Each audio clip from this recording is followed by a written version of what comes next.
اس کے بعد ہم بات کرتے ہیں کہ انسان کی دسترس کہاں تک ہے کائنات کے بارے میں، کائنات میں۔ چلیں اس سے پہلے وسعت کے بارے میں بات کر لیتے ہیں، وسعت کتنی ہے۔ اب آپ دیکھیں سائنٹسٹ کے مطابق بہت زیادہ وسیع ہے کائنات اور ابھی بھی پھیلتی جا رہی ہے۔ اور ایک چھوٹی سی بات یہ بھی کہ یہ تقریباً اینڈ اس کا کب ہوگا، ابھی سائنٹسٹ کے مطابق تقریباً 84 بلین سال کے بعد یہ اینڈ جو ہے وہ ہوگا۔ ابھی بہت دیر ہے، ڈرنے اور گھبرانے کی ضرورت نہیں ہے، پوری کائنات کی بات ہو رہی ہے۔ اس میں کائنات میں وسعت جو ہے وہ سائنٹسٹ کے مطابق بہت زیادہ کروڑوں اربوں کی تعداد میں یہاں پر سٹارز جو ہیں وہ موجود ہیں۔ اسی طرح مختلف نظام شمسی، سولر سسٹم جسے ہم کہتے ہیں وہ، اور گلیکسی جو ہیں وہ موجود ہیں۔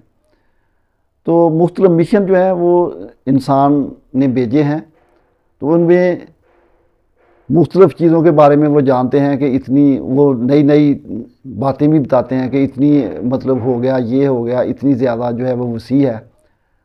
تو ایک نام آتا ہے اس غلام جیلانی برق کا، انہوں نے بھی ایک چھوٹی سی کتاب میں لکھا تھا کہ یہ زمین جو ہے کتنی وسیع ہے، بہت سال پہلے کی بات ہے۔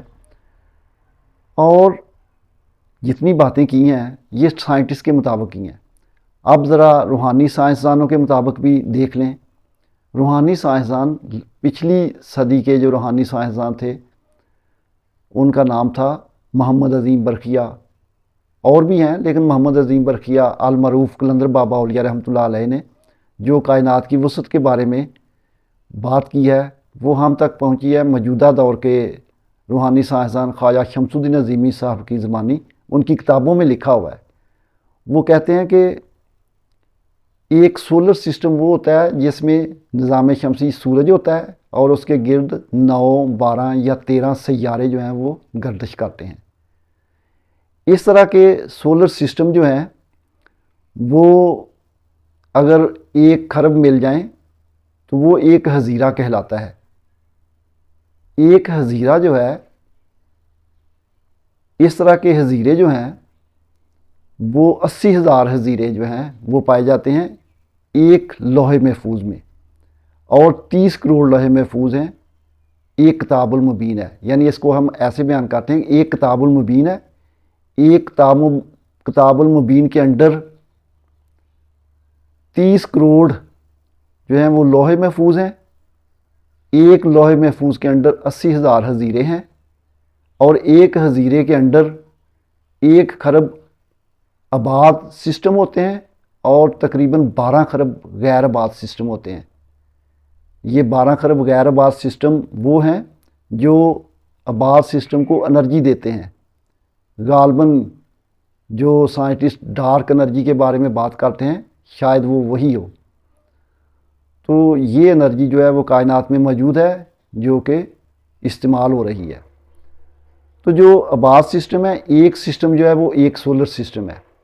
اس طرح آپ اندازہ لگائیں، اس کا حساب کتاب کریں تو 2.4 سیپٹیلین تعداد بنتی ہے سسٹمز کی۔ اس کا مطلب ہے 2.4 جو ہیں وہ زمینیں جو ہیں وہ موجود ہیں سسٹمز میں۔ تو یہ وسعت ہے کائنات کی۔ اب اگر حضرت انسان کا دیکھیں کہ اس کی اپروچ کہاں تک ہے، تو ہم دیکھتے آئے ہیں، سنتے آئے ہیں کہ چاند تک رسائی ہے، وہ بھی صرف ایک بار مشن میں وہ گئے ہیں، اور اس کے بعد صرف وہاں پر مشن ہی بھیجا جاتا ہے، انسان خود نہیں گیا۔ اس کے بعد آج کل وہ کہتے ہیں کہ مریخ کی طرف بھی بھیجا ہوا ہے کہ ایک انہوں نے مشن جو ہے۔ تو ابھی ہم اپنے سولر سسٹم میں ہی مقید ہیں، اس سے باہر نہیں نکل سکتے۔ تو یہ جو بات کی جاتی ہے کہ انسان جو ہے وہ مسخر کر سکتا ہے، تسخیر کر سکتا ہے کائنات کو، تو وہ کیا ہے پھر؟ اس کے بارے میں جب ہم مذہبی علوم کی طرف آتے ہیں، قرآن مجید میں ہے اللہ نور السماوات والارض، اللہ آسمان اور زمین کا نور ہے۔ آسمان اور زمین کا نور یعنی جو میں نے شروع میں آبزرویبل جو آبزرو ہونے والی کائنات ہے اس کے بارے میں بات کی تھی، تو اس میں زمین اور آسمان ہی نظر آتے ہیں اور ساتھ یہ سٹارز نظر آتے ہیں، تو اللہ ان کا نور ہے۔ تو یعنی ساری انرجی جو ہے وہ اللہ تعالیٰ کی ہے یہاں پہ پھیلی ہوئی۔ تو انسان جو ہے اگر اس کے لیے یہ مسخر کر دیا گیا ہے تو کیا ہمارے اندر کوئی ایسی چیز ہے جس کی سپیڈ اتنی زیادہ ہو؟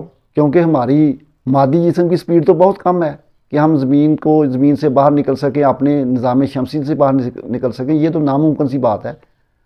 تو ساری کائنات کو ہم کیسے مسخر کریں گے یا کیسے جائیں گے؟ جبکہ روحانی سائنسدان یہ کہتے ہیں کہ انا کی لہریں جو ہیں وہ کائنات کے ایک کنارے سے دوسرے کنارے میں ان نو ٹائم پہنچ جاتی ہیں۔ وہ کیا چیز ہے؟ تو کیا انسان میں ایسی ایجنسی ہے جو کائنات کو مسخر کر سکے؟